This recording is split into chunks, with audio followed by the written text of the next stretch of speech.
नमस्कार, मी सारंग लक्ष्मीकांत दुर्गे. शास्त्रवचन या आमच्या यूट्यूब चॅनलमध्ये मी आमच्या सर्व दर्शकांचं मनःपूर्वक स्वागत करतो. आज आपण जो विषय घेणार आहोत तो म्हणजे नमस्कार. नमस्कार का करावा? आपण घरी आपल्या आईवडिलांना नमस्कार करतो का? आपण देवाला नमस्कार कसा करतो? आपण गुरूंना नमस्कार कसा करतो? नमस्काराच्या काय पद्धती आहेत आणि नमस्काराने कुठल्या गोष्टींची फळप्राप्ती होते? इतकंच नव्हे तर काय आपल्या समस्येंवरती नमस्कार हा उपाय सुद्धा ठरू शकतो? याकरता आमचा हा व्हिडिओ संपूर्ण निश्चित बघा.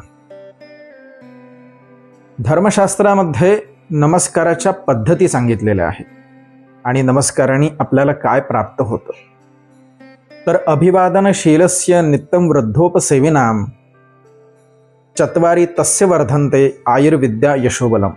जो नित्य आपल्या आईवडिलांना सकाळ संध्याकाळ नमस्कार करतो, इतकंच नव्हे तर घरामध्ये असणाऱ्या ज्येष्ठ व्यक्तींना जो नित्य नमस्कार करतो, त्या व्यक्तीला सर्वात महत्त्वाची गोष्ट जर कुठली प्राप्त होत असेल तर ती म्हणजे नम्रता.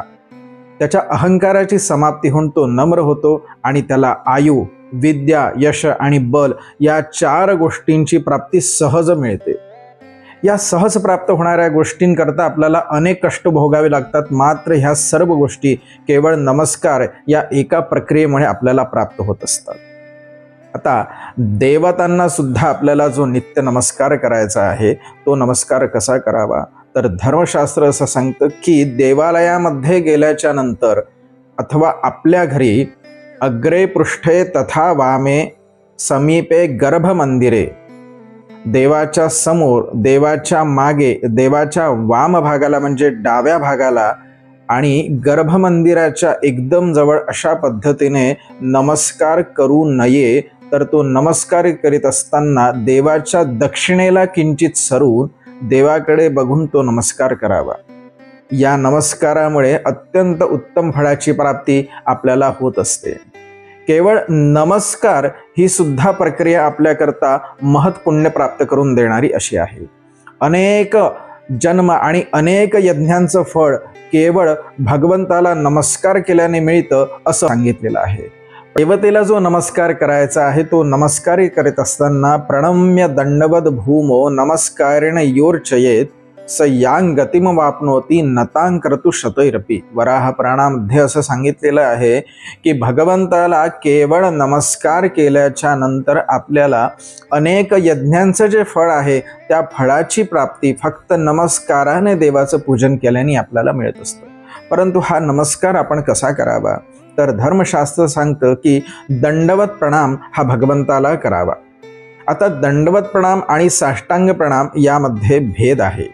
साष्टांग प्रणाम हा दंडवतासारखाच असतो, परंतु धर्मशास्त्रामध्ये काही नियम दिलेले आहेत. याच्यामध्ये पंचांग प्रणाम आणि अष्टांग प्रणाम असे 2 प्रकार आहेत. आता पंचांग प्रणाम म्हणजे काय? तर पदभ्याम कराभ्याम शिरसा पंचांगा प्रयती स्मृता. तर दोन्हीही हात, दोन्हीही पाय आणि डोकं टेकून जो नमस्कार केला जातो त्याला पंचांग प्रणाम म्हणतात. हा जो पंचांग नमस्काराचा प्रकार आहे हा स्त्री पुरुष दोघांनीही करावा, मात्र दंडवत प्रणाम हा स्त्रियांनी कधीही करू नये असं धर्मशास्त्र सांगतं.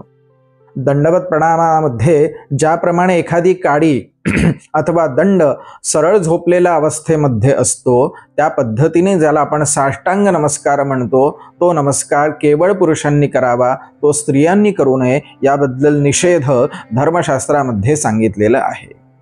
या पद्धतीने केलेल्या प्रणामाने आपल्याला अनेक यज्ञांचं जे फळ आहे ते प्राप्त होत असतं. आता आपल्याला गुरूंना नमस्कार करायचा आहे. तर गुरूंना नमस्कार करीत असताना गुरूंच्या चरणावरती जर आपल्याला हात ठेवून अथवा डोकं ठेवून जर नमस्कार करायचा असेल तर धर्मशास्त्र असं सांगतं की गुरुला नमस्कार करीत असताना गुरुच्या उजव्या पायाला आपला उजवा हाताचा स्पर्श व्हायला हवा आणि डाव्या पायाला डाव्या हाताचा स्पर्श व्हायला हवा. असं जर झालं तरच तो नमस्कार श्रेष्ठ ठरतो. अन्यथा गुरुच्या उजव्या पायाला डाव्या हाताचा स्पर्श झाल्यामुळे आपल्याला गुरु प्रणामाचा दोष लागत असतो. म्हणून असं कुठलंही कर्म आपल्याकडून होऊ नये. धर्मशास्त्रामध्ये अजून एक नियम सांगितलेला आहे की आपण जो नमस्कार करतो तो एकहस्त प्रणामंच एकाचैव प्रदक्षिणा, यामध्ये सांगितलेलं आहे की एका हाताने देवाला, गुरूंना अथवा कुठल्याही ज्येष्ठ मंडळींना नमस्कार करू नये.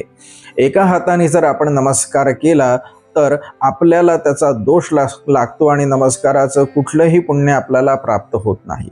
त्याचप्रमाणे वस्त्रप्राहस्तो देहस्तू, आपल्याला देवाला नमस्कार करीत असताना डोक्यावरती अथवा अंगावरती वस्त्रांच्या व्यतिरिक्त अन्य वस्त्र असू नयेत. अन्य वस्त्रांनी गुंडाळलेल्या शरीराने देवतांना नमस्कार करू नये अथवा डोक्यावरती पगडी, टोपी, फेटा काहीही जर बांधलेलं असेल तर त्यांनी सुद्धा आपण देवतांना नमस्कार करू नये. असं केल्याने नमस्काराच्या पुण्याचा क्षय होत असतो. तर आपण या पद्धतीने आपल्या ज्येष्ठांना, देवांना आणि गुरूंना जर नमस्कार केला तर नमस्कारामुळे सुद्धा अनेक प्रकारच्या व्याधी, रोग हे सुद्धा बरे झालेले अनुभवाला आलेले आहेत. मात्र हा नमस्कार अत्यंत नम्रपणे, विनयशीलतेने जर आपण केला तरच आपल्याला या गोष्टींची प्राप्ती होते. आपल्याला कळत असेल की नमस्कार कसा करावा आणि या नमस्काराने आपल्याला काय पुण्य मिळतं आणि किती पापांचा क्षय होऊ शकतो. या पद्धतीने जर आपण नमस्कार केला तर आपल्याला अनेक गोष्टींची प्राप्ती होत असते. आयु, विद्या, यश आणि बल या सर्वांची प्राप्ती आपल्याला केवळ नमस्काराने होते. म्हणून आपण हा नमस्कार करावा. आमचा हा व्हिडिओ जर आपल्याला आवडला असेल तर या पद्धतीने नित्य नमस्काराला आपण आरंभ करावा अशी आमची इच्छा आहे. धर्मशास्त्राची तशी आज्ञा आहे. आणि हा आवडलेला व्हिडिओ नक्की शेअर करा, लाईक करा आणि सबस्क्राईब करा. जय श्रीराम.